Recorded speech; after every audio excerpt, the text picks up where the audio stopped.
Good afternoon and welcome to Wednesday's Market Situation Report, or SITREP at Top Gun Options TGO. I'm Wiz Matthew Buckley, and wow, what a difference a day makes. The scoreboard officially says Trump 1, Jerome Powell 0. So there is a Powell put, there is a Fed put underneath this market, which I could not disagree more with. Rally, great, all good. Kind of like I said in 2009. Things need to be allowed to fail, man. I think the Fed blinked. But we'll get to that in a second. Let's cover, now that that's behind us, the next alligator closest to the boat is the G20 summit at the end of the week. So November 30th, I think, or Friday, the president flies down. I think these guys are supposed to meet Saturday. All eyes are on this. Great article in the Journal about the just what's going on behind the scenes. This dude doesn't know how to read this dude, and this guy just does whatever the hell he wants to do. Very interesting. If you're on the Journal, you have got to read this article. Incredible situational awareness as to what's going on. So American retailers squeeze Chinese suppliers as tariffs start to hurt. Walmart, Amazon among those looking for ways to combat tariffs and hope for a trade truce. Larry Kudlow said yesterday, this is it. Trade fight with China will come to a head at the G20 summit. This is a binary trade right now. So this is, nice rally. But remember, we did this over here, right? I said this rip your face, I'd sell into it.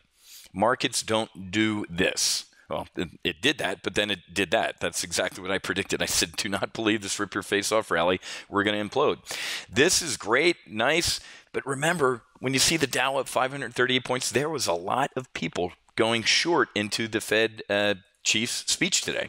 So he spoke at the Economic Club of New York, and he blinked.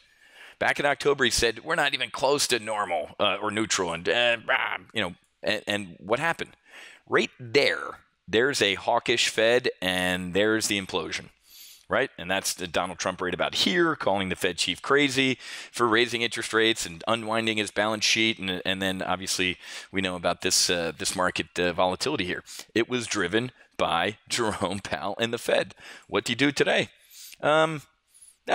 He was kind of like the Pope telling Catholics that hell doesn't exist. I don't agree with it. It's great for market and this and yay. But remember, man, hell does exist, or at least I believe in it. And the market believing that there's a put underneath it, a little safety net, is not good, man. Not everybody gets a trophy. In 2009, when I was at the Options News Network, I said, let it burn, man. Things need to be able to fail, right? If not, that's when the big one's going to happen, folks. The big grab your chest, I'm coming, Elizabeth, Sanford and Son. That's when that will happen, is when the market the Fed can't prop the market up anymore. It's just not strong enough to hold it up. That's when you'll see the big one. But, so December, next month, they're obviously going to be raising interest rates. That's a given. And maybe just 1 or 2 next year. I mean, this guy went from being uber hawk and causing this to uber dove. So very interesting. And the president this morning, tweeting and still poking the Fed chief. I'm not happy with that dude at all. Well, that was before his speech today, so maybe the president is back to being happy with the guy. Fed warns that a particularly large plunge in market prices is possible if what? Risks materialize. Right? Trade tensions, geopolitical uncertainty. I haven't even mentioned it yet today, but look at Ukraine. It was an act of war. You haven't heard the president say boo. I'm furious with the president. Putin seizing 3 ships, capturing sailors, going to hold them in captivity. It's an act of war. Last time I checked, we signed in ink a defense agreement with Ukraine to protect them if they were attacked by Russia. If that's not an attack, I don't know what is. Not too happy, but geopolitical concerns, man. Anybody ever hear the word Iran recently? We have Iranian sanctions that kick back in. They are still building their nuclear program. Trump's going to go after them like North Korea, guys. I haven't said the word Iran at all. Iran, Ukraine, still have the shit show in Syria.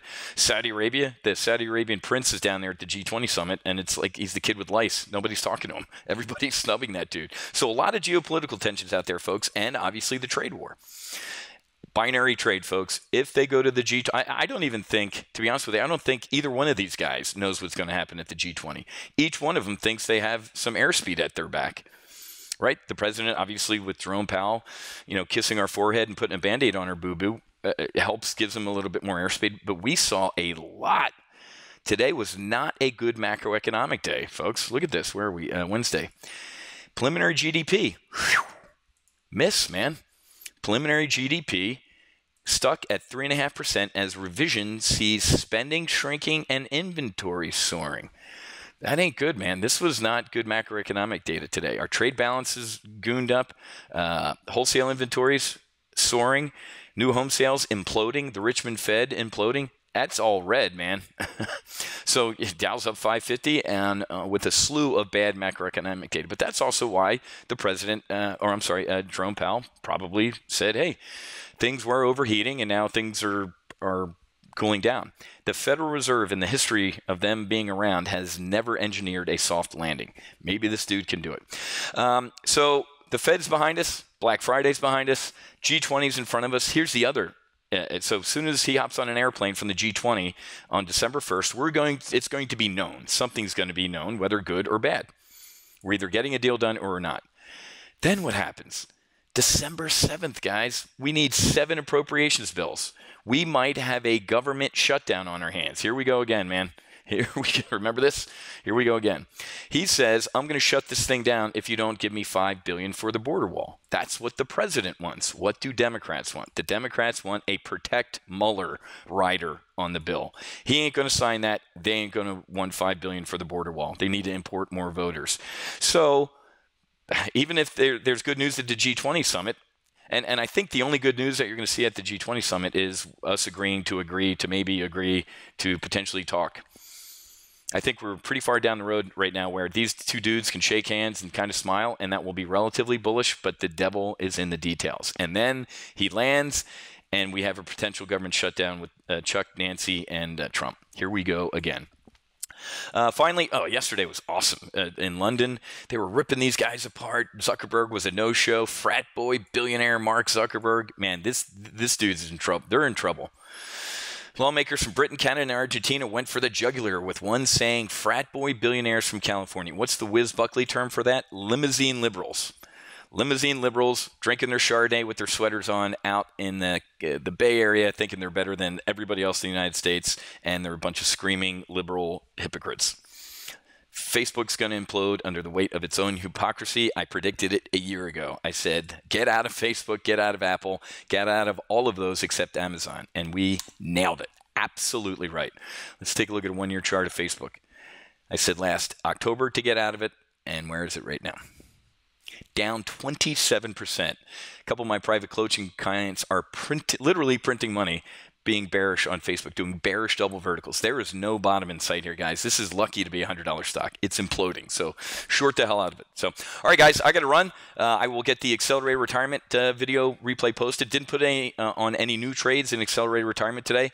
We took off an Amazon bull put spread for a nice $1,860 gain, $1,800 and $1,860 in a week since last Wednesday. A little bit of an all clear. This thing's officially on a tear.